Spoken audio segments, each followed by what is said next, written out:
అదరగొట్టే కారం రంగు రుచి ఆచి కారం పొడి. భారత్ అమెరికా వాణిజ్య ఒప్పందంలో కీలక పరిణామం చోటు చేసుకుంది. భారత్తో వాణిజ్య ఒప్పందానికి అంగీకరిస్తున్నామని అమెరికా అధ్యక్షుడు డొనాల్డ్ ట్రంప్ ప్రకటించారు.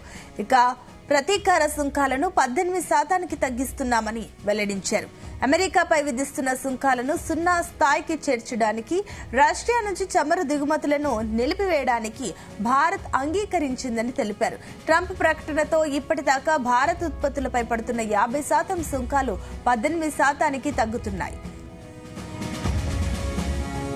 శ్వేతా సౌధం కూడా ఈ అదనపు సుంకాలు తొలగింపునకు ధృవీకరించింది. ప్రధానమంత్రి నరేంద్ర మోదీకి ట్రంప్ ఫోన్ చేశారు. అనంతరం తన సోషల్ మీడియా వేదిక ట్రూత్ లో ప్రకటన చేశారు. ప్రధాని మోదీతో మాట్లాడటాన్ని గౌరవంగా భావిస్తున్నా. తనకున్న గొప్ప స్నేహితుల్లో ఆయన ఒకరు. భారత్ కు ఆయన శక్తివంతమైన, గౌరవప్రదమైన నాయకుడు. మేం చాలా విషయాలు మాట్లాడుకున్నాం. వాణిజ్యం, రష్యా ఉక్రెయిన్ యుద్ధానికి ముగింపు, రష్యా చమురు కొనుగోలు నిలిపివేత, అమెరికా వెనిజులా నుంచి భారత్ మరింత చమురు కొనుగోలు వంటి అంశాలపై చర్చించినట్లు తెలిపారు.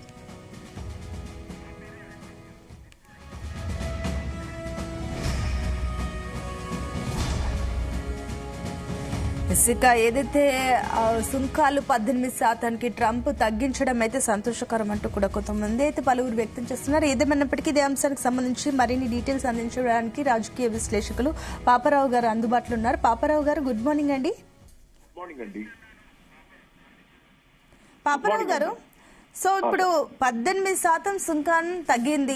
ఈ మేరకు చూసుకుంటే ఏంటి అసలు ఈ విషయంలో భారత్ కానీ అమెరికా కానీ ఇద్దరిలో గెలుపు ఎవరిది అనుకోవచ్చు? నిజంగానే ఇది లాభదాయకంగా ఉంటుంది అనుకోవచ్చా? ఇప్పుడు గెలుపు అనేది కాకపోయినా లాభదాయకత అనే ప్రశ్న వస్తే చూద్దాం. దాని గురించి మాట్లాడే ముందు దీని గురించి ట్రంప్ ఇప్పుడే క్లియర్ చేయటం అంటే 18%కి తగ్గించడం 25% నుంచి, దాంతో పాటుగా ఇప్పుడు ఎందుకు జరిగింది నిన్నాళ్ళ నుంచి వాయిదా పడతా వచ్చినటువంటి ఫ్రీ ట్రేడ్ అగ్రిమెంట్, రెండు దేశాల మధ్య ద్వైపాక్షిక వాణిజ్య ఒప్పందం కుదిరిందని చెప్పారు ట్రంప్.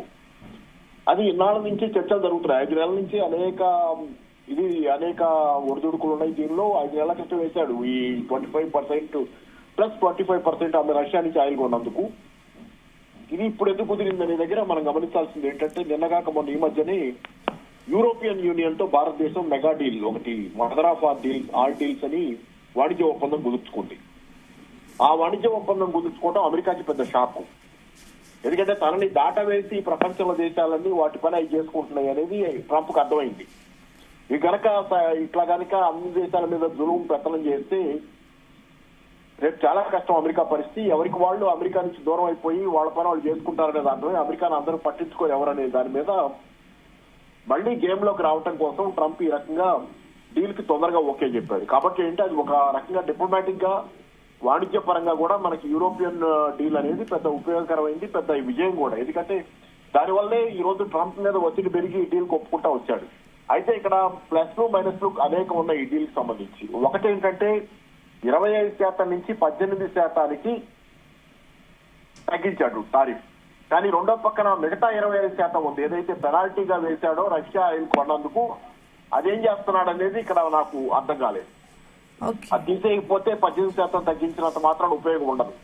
ఆ 25% పెనాల్టీ కనుక అలాగే ఉంటే కనుక టారిఫ్ల్లో 25% ప్లస్ ఈ 18% 43% అవుతుంది. కాబట్టి మనం రష్యా నుంచి ఆయిల్ కొంటలేదని ఆయనే చెబుతున్నాడు. కొనమని ఒప్పుకున్నామని భారతదేశం అన్నాడు. కాబట్టి ఆ 25% తీసేస్తే మన మీద ఉండేది ఎఫెక్టివ్ గా 18% టారిఫ్ మన మీద పడుద్ది. కానీ 18% కూడా సరే, ఇట్ ఈస్ ఓకే. కానీ మనం చాలా దేశాలతో పోలిస్తే కొన్ని దేశాలు, చుట్టుపక్కల దేశాలతో పోలిస్తే కొన్నిట్లో కాస్త ఎక్కువే ఉండొచ్చు. అయితే ఇక్కడ ప్రశ్న ఏంటంటే, మనం అమెరికా నుంచి అలాగే వెనిజులా నుంచి కొనడానికి కూడా ఒప్పించాలని చెబుతున్నాడు. మా దగ్గర కాకపోతే వెనిజులా దగ్గర కొనండి. ఈ వెనిజులా మీద ఆకస్మిక ప్రేమ ఏంటనేది గమనించాలి. పైగా మొన్న వెనిజులా ప్రధానమంత్రితో భారత ప్రధానమంత్రి మోడీ గారు మాట్లాడారు. మరి అది ట్రంప్ చెప్తే మాట్లాడారనే సందేహాలు కూడా మనకు వస్తాయి. ఎందుకంటే వెనిజులా నుంచి కొనండి అని మనకి చెబుతున్నాడు. అదే సందర్భంలో ట్రంప్ వెనిజులా పీఎంతో మాట్లాడటం, మరి ఇది కొంచెం మనకి ఎట్లా ఉంటుంది, వాస్తవం ఏంటనేది ఒక ప్రశ్న. తర్వాత ఏంటంటే ఇక చాలా ఆందోళనకరమైన విషయం, ట్రంప్ ట్రూత్ మీడియా దేనిలో ట్వీట్ చేసిన దానిలో $500 మిలియన్ల మేరకు మనం ఎనర్జీ, టెక్నాలజీ, అగ్రికల్చరల్ అనే మాట కూడా వాడాడు. అంటే వ్యవసాయ ఉత్పత్తులు కొనడానికి మనం ఎంతకాలం ఇష్టపడ్డాలి అమెరికా నుంచి. ఎందుకంటే అమెరికాలో వ్యవసాయ ఉత్పత్తులు సబ్సిడైజ్, అవి గనక కొంటే భారతదేశంలో రైతులు నష్టపోతారు, చౌకగా వస్తాయి వ్యవసాయ ఉత్పత్తులు అమెరికా నుంచి. సో వాటికి వ్యతిరేకంగా మనం ఆలోచిస్తున్నాం. ఆ డీల్లో బయలేటరల్ ట్రేడ్ అగ్రిమెంట్ ఏదైతే అమెరికాతో చేసుకోబోతున్నామో దానిలో డైరీ ప్రొడక్ట్స్ ని, అగ్రికల్చరల్ ప్రొడక్ట్స్ ని పెట్టొద్దని చెబుతున్నాం మనం. వాటి టారిఫ్లు మాత్రం మేము ఎక్కువే ఉంచుతాము, మీ ఎగుమతులు మా దేశంలోకి వద్దు ఆ ఉత్పత్తులు అని చెప్పి చెబుతున్నాం. కానీ ఇప్పుడు అగ్రికల్చరల్ ప్రొడక్ట్స్ అనే మాట కూడా వాడాడు దీనిలో. కాబట్టి మరి అగ్రికల్చరల్ విషయంలో కనుక ఈ ట్రేడ్ అగ్రిమెంట్ లో కనుక భారతదేశం ఒప్పుకోవాల్సి వస్తే, ఒప్పుకుంటే కనుక అది భారత రైతాంగానికి చాలా నష్టం. కాబట్టి వివరాలు, ఈ ట్రేడ్ డీల్ కుదిరితే ఈ వివరాలు ముఖ్యమైనది. ఎందుకంటే వేటి విషయంలో మన భారతదేశం టారిఫ్లు తగ్గించబోతుంది. మిగతా అన్ని విషయాల్లో పర్వాలేదు, టారిఫ్ల విషయంలో డీల్ చేసుకున్నా. కానీ అగ్రికల్చర్, డైరీ విషయంలో కనుక మన టారిఫ్లు తగ్గిస్తే అమెరికాలో డైరీకి, అగ్రికల్చర్ కి విపరీతమైన సబ్సిడీలు ఇస్తున్నారు, వ్యవసాయానికి, పాడి ఉత్పత్తికి, పాడి పరిశ్రమకి. ఆ చౌక ఉత్పత్తులు భారతదేశంలోకి వస్తే కనుక ఇక్కడున్న 12 కోట్ల మంది పైన ఉన్నటువంటి పాడి పరిశ్రమలు, అంటే పాడి పరిశ్రమ మీద ఆధారపడ్డ వాళ్ళు, అలాగే వ్యవసాయం మీద ఆధారపడ్డటువంటి 46 కోట్ల మంది జనాభా తాలూకు జీవితాలు అతలాకుతలం అవుతాయి. కాబట్టి చిన్న విషయం కాదు. దీని గురించే ఇన్నాళ్లు మనం అమెరికాతో డీల్ ఆగుతుంది, మనం ఒప్పుకోవట్ల దానికి, అందుకే ఆపాడు. మరి ఈ విషయంలో అగ్రికల్చరల్ అనే మాట వాడాడు తన ట్వీట్ లో. కాబట్టి అదేంటి అనేది మనకు తెలియాల్సిన అవసరం ఉంది. కొంచెం ఆందోళనకరమైన విషయం.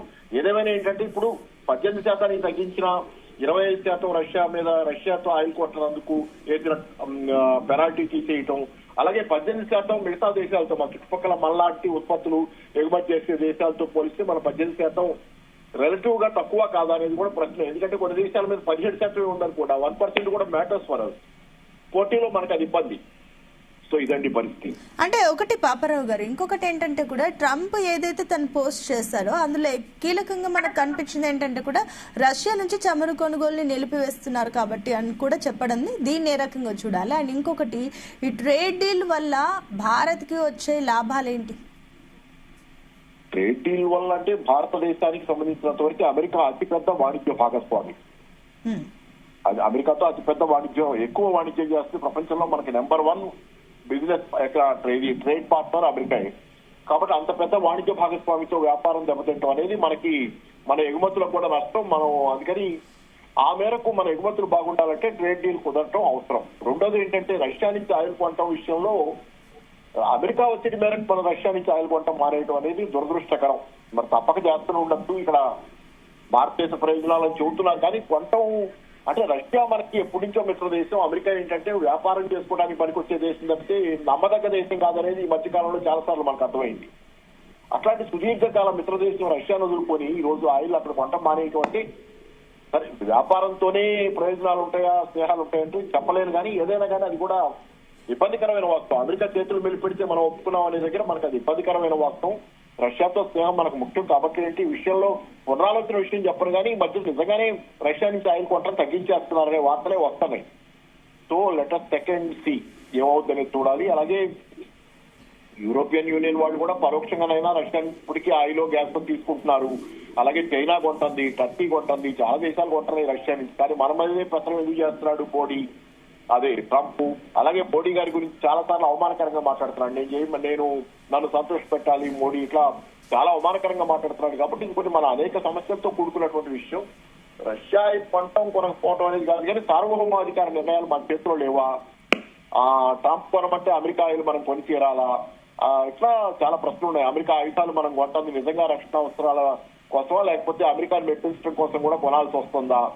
ఇవాళ వెనుజులా నుంచి కొనడం కూడా అదే ప్రశ్నే కదా. వెనుజులా నుంచి మనకు కావాలనుకుంటే కొనుక్కోవటం వేరు. కానీ ట్రంప్ ఫోన్ చేసి చెప్తే వెనుజులా ప్రధానమంత్రితో మాట్లాడి మోడీ గారు కొనాల్సి రావడం అనేది ఇది కొంచెం